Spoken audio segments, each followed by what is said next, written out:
परिचय। हाय पूजा, क्या तुम फ्री हो? क्या मैं तुमसे कुछ पूछ सकती हूँ? हाँ, मैं फ्री हूँ, कुछ भी पूछो। एक परिवार है जिसमें हर पीढ़ी की हर महिला के ठीक 2 बेटियां हैं।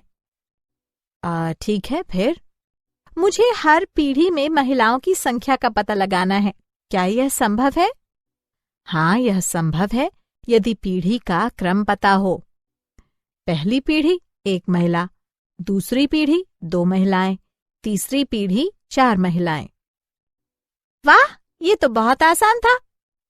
क्या तुम जानती हो कि हम ऐसी श्रेणियों को क्या बोलते हैं? नहीं, इस तरह का अनुक्रम एक गुणोत्तर श्रेणी है।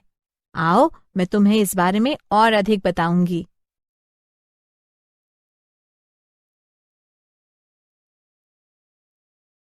उद्देश्य। इस पाठ के अंत में आप निम्न करने में सक्षम हो जाएंगे। गुणोत्तर श्रेणी को परिभाषित करना, गुणोत्तर श्रेणी के व्यापक पद को समझना, गुणोत्तर श्रेणी का योगफल निकालना, गुणोत्तर माध्य निकालना, समांतर माध्य और गुणोत्तर माध्य के संबंध को समझना और विशेष श्रेणियों के n पदों का योगफल निकालना।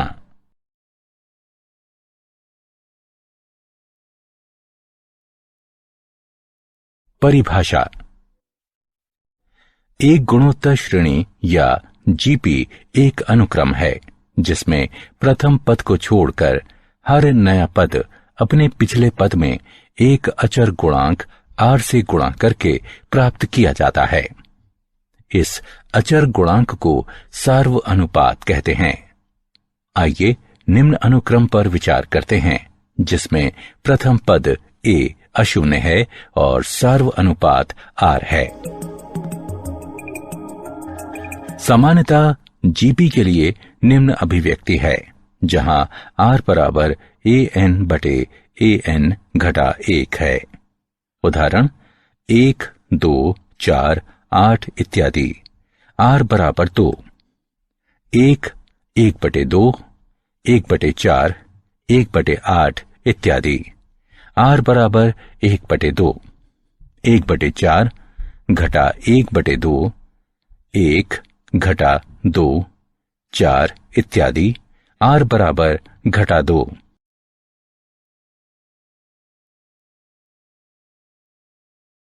गुणोत्तर श्रेणी का nवां पद।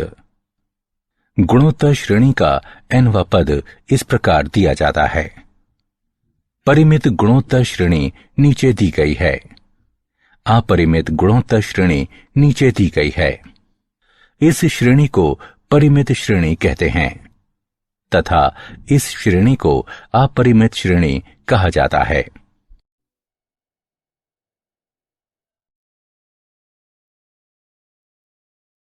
उदाहरण, गुणोत्तर श्रेणी का 7वां पद चौथे पद से 8 गुना है। यदि 5वां पद 48 है तो गुणोत्तर श्रेणी ज्ञात कीजिए।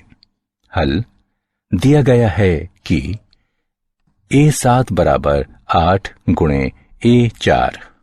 यहां a गुणे r की घात 6 बराबर 8 गुणे a गुणे r की घात 3 तथा r की घात 3 बराबर 8 बराबर 2 की घात 3। अतः r बराबर 2 और a5 बराबर 48। यहां a गुणे r की घात 4 बराबर 48 है या 16 गुणे a बराबर 48। अतः a बराबर 3। इस प्रकार वांछित गुणोत्तर श्रेणी है 3, 6, 12, 24 इत्यादि।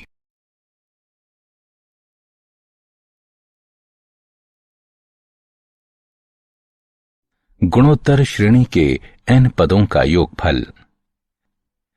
मान लीजिए कि हम गुणोत्तर श्रेणी के पहले n पदों का योगफल निकालना चाहते हैं तो हमें ये मिलता है तथा इसे एक गुणोत्तर श्रेणी कहा जाता है। अब r से गुणा करके और फिर घटाकर योगफल ज्ञात करने का उपाय यहां है।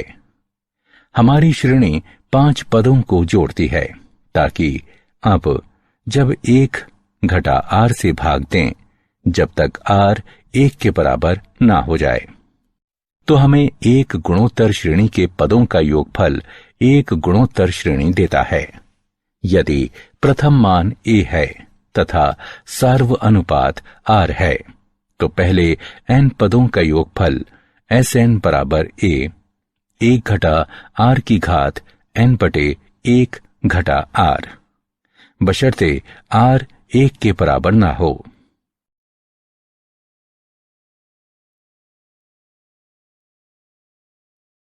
उदाहरण, गुणोत्तर श्रेणी का योगफल ज्ञात कीजिए।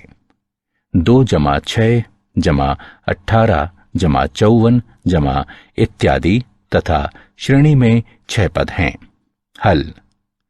यहां इस श्रेणी में हमारे पास a बराबर 2, r बराबर 3 और n बराबर 6 है।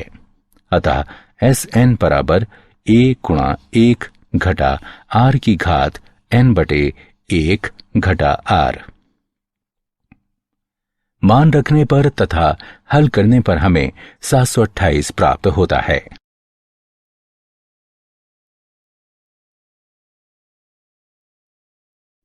गुणोत्तर श्रेणी का योगफल ज्ञात कीजिए। 8 घटा 4 जमा 2 घटा 1 जमा इत्यादि तथा श्रेणी में 5 पद हैं। यहां श्रेणी में हमारे पास a बराबर 8, r बराबर घटा 1 बटे 2 तथा n बराबर 5 है। अतः Sn बराबर a गुणा 1 घटा r की घात n बटे 1 घटा r है। यहां मान रखने पर तथा हल करने पर हमें 11 बटे 2 प्राप्त होता है।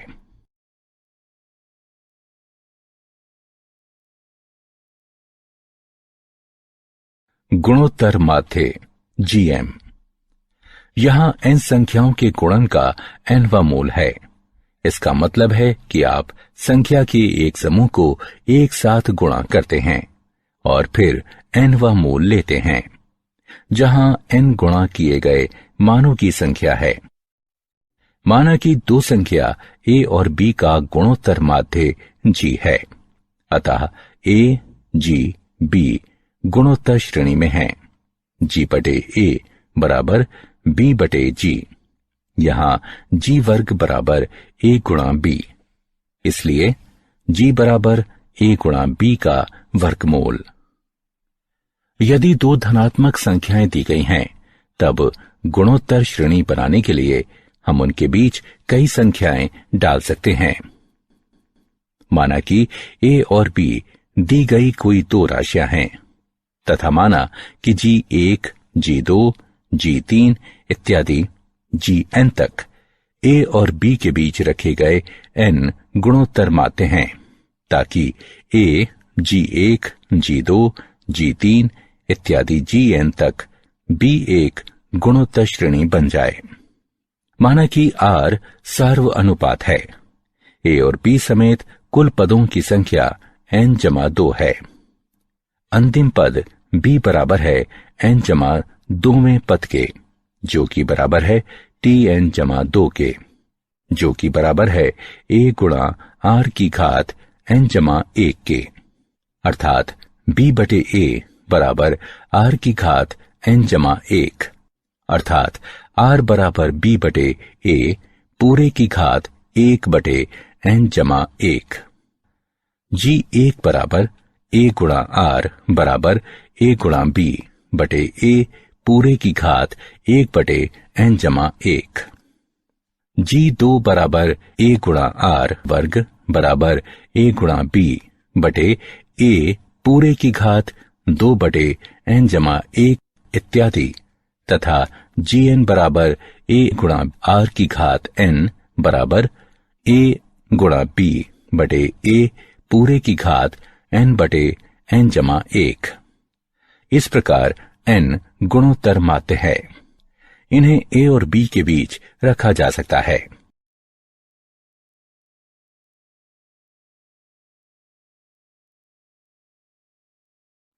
उदाहरण, 3 और 81 के बीच दो संख्याओं को रखें ताकि परिणामी अनुक्रम एक गुणोत्तर श्रेणी हो। हल। माना कि 3 और 81 के बीच G1 और G2 कोई ऐसी दो संख्याएं हैं कि श्रेणी 3 G1 G2 81 एक गुणोत्तर श्रेणी बन जाए। माना कि गुणोत्तर श्रेणी का प्रथम पद A तथा सार्व अनुपात R है, इसलिए 81 बराबर 3 गुणा R की घात 3। यहां R की घात 3 बराबर 27। इस प्रकार R बराबर 3 केवल वास्तविक मूल लेने पर R बराबर 3 के लिए G1 बराबर A गुणा R बराबर 3 गुणा 3 बराबर 9। G2 बराबर A गुणा R वर्ग बराबर 3 गुणा 3 वर्ग बराबर 27। इस तरह दो वांछित संख्याएं 9 और 27 हैं।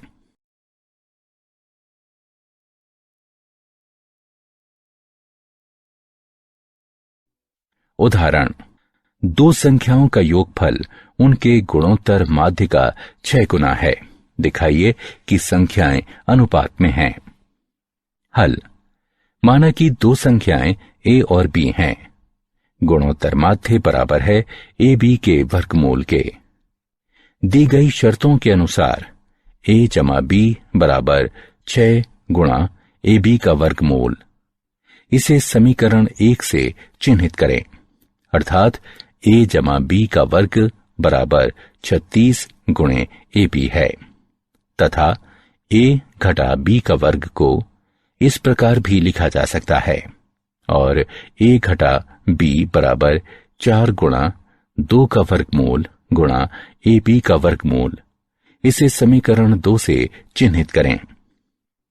1 और 2 को जोड़ने पर तथा समीकरण 1 में A का मान रखने पर हमें प्राप्त होता है A बटे B बराबर 3 जमा 2 गुणा 2 का वर्गमूल गुणा AB का वर्गमूल बटे 3 घटा 2 गुणा 2 का वर्गमूल गुणा AB का वर्गमूल। अतः वांछित अनुपात निम्न है।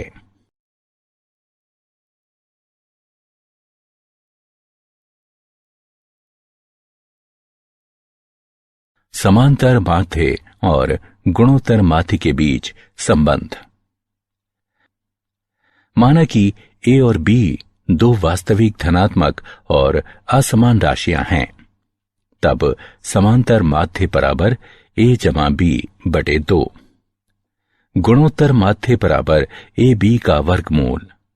इस प्रकार हमारे पास है समांतर माध्य घटा गुणोत्तर माध्य बराबर A जमा B बटे 2 घटा AB का वर्गमूल, तथा इसे हल करने पर यह निष्कर्ष निकलता है कि अंतर 0 से अधिक है अथवा बराबर है तथा A G से बड़ा है या बराबर है।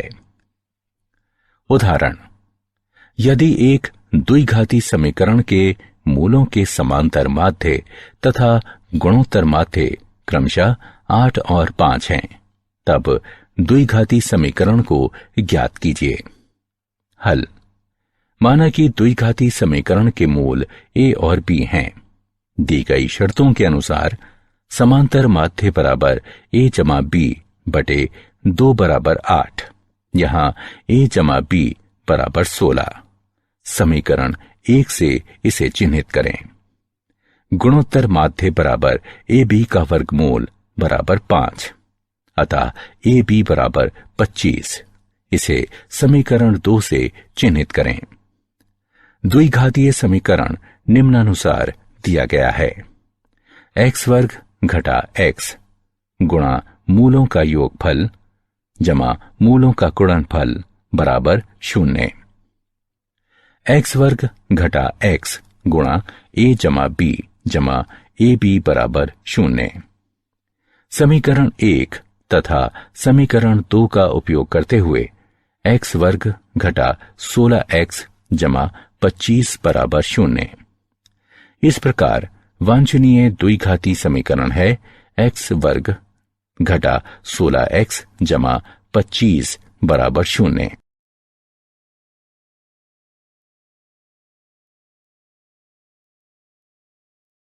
विशेष श्रेणियों के n पदों का योगफल। कुछ विशेष श्रेणियों के n पदों का योगफल अर्थात प्रथम n प्राकृत संख्याओं का योगफल, प्रथम n प्राकृत संख्याओं के वर्गों का योगफल, प्रथम n प्राकृत संख्याओं के घनों का योगफल।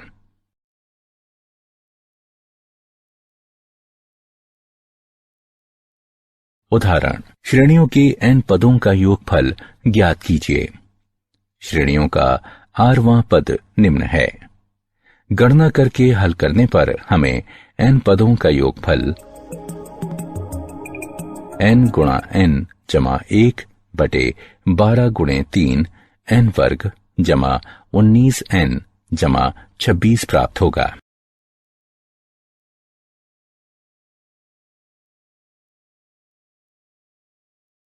क्या आप जानते हैं, हरात्मक श्रेणी एक अनुक्रम हरात्मक श्रेणी हो सकता है यदि उनका व्युत्क्रम रूप एक समांतर श्रेणी हो।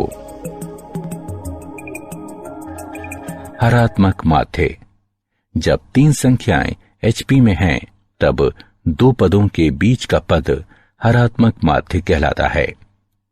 माना कि H दो संख्याओं A और B के बीच हरात्मक माध्य है, अतः A HB HP में है।